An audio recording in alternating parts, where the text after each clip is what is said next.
So what other career paths are there outside of medical school?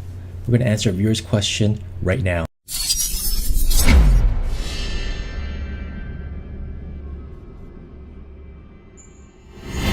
Hey guys, it's Brian back at you with another video where my goal is to mentor you to a rewarding career and to help you create a life you're proud of. And in that endeavor today, I'm going to answer a question from a viewer who was originally thinking about medical school and now she's thinking about something else. So we're going to tackle that. But before I do, I just want to say, hey guys, it's good to be back. I know I've been really behind on my videos. Gosh, almost every weekend or opportunity I had to actually film these videos has been plugged up either through work or through travel or through family commitments or something else like that. It's been insane already. I can't believe half the year is already over. So it's good to be back. I have a whole bunch of questions and I plan to tackle these all now. So you're going to be seeing a lot more videos just hammering these questions away. All right, so let's get to the viewer's question. This comes from Mira and she says, I found your videos on YouTube after trying to look for information on jobs that I would be qualified for with the Bachelor of Science in Biology.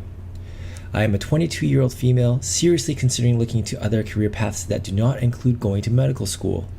Like many, I was unaware of other opportunities available that would allow me to apply my science background, apart from going to medical school to become a doctor.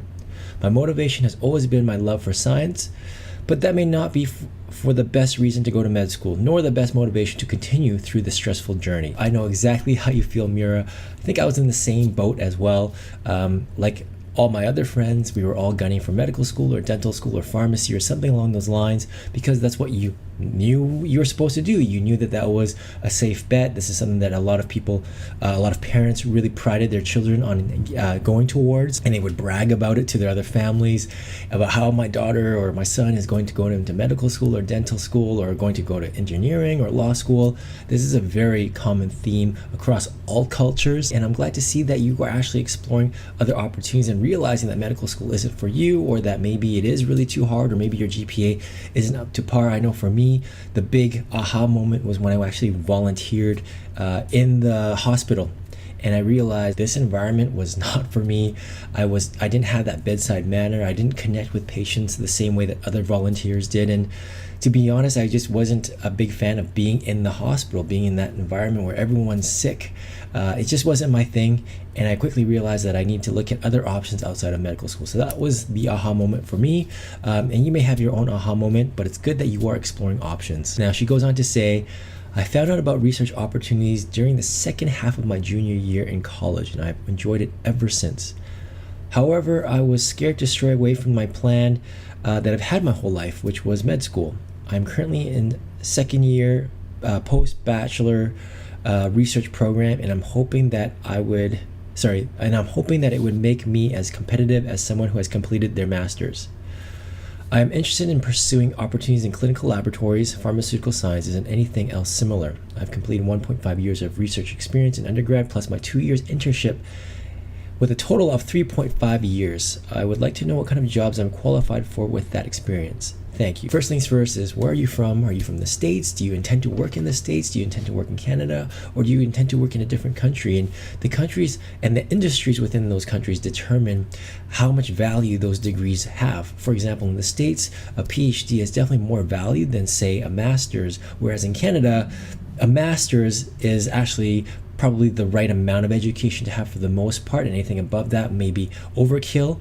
So that's something to consider for sure. Now, as for other job options, Mira, I've made videos about this. They're very popular. I have links in the description down below, or you can click on the card above. It's essentially a list of 5 jobs that you can get with a science degree, and I do 2 of those videos, so a total of 10 job options.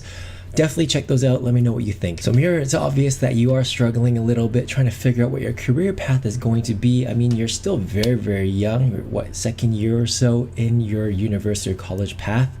And I get it. You really want to know what you want to do after you graduate. And whatever it is, it's not going to be med school. So what options are there now? You've highlighted the fact that you have done some research. Now, my next question to you is, do you want to continue working in a lab, or do you really want to continue working in an academic environment? If you do, I think you're going down the right path, and that research experience will definitely help you out with that. If you want to continue working in the biotech industry or working in the pharmaceutical industry, but from an R&D standpoint or from a laboratory standpoint, chemical analysis, or perhaps even innovation, yeah, this type of research is going to help you down that path. However, if you realize that you don't want to work in a lab, which is pretty much what happened to me, then you're gonna want to explore other options. And I think this is the time for you to get out of the lab and start looking at what else is out there working, whether that means working for an NGO or like a nonprofit organization, or maybe working in the more business environment or for a different company. Man, there are a plethora of options out there, but it's really important for you to start tasting those. But if you really like working in the lab, I think you already have the experience and it will be valuable for you. But if you want to look at other things, that lab experience will look good on your resume, and it shows that you're very smart, and it'll give you that foundation that you need to kind of propel yourself and give you an advantage over other people that don't have that experience. But for the most part, you are starting from scratch. But here's the key thing: this is the best time for you to do it.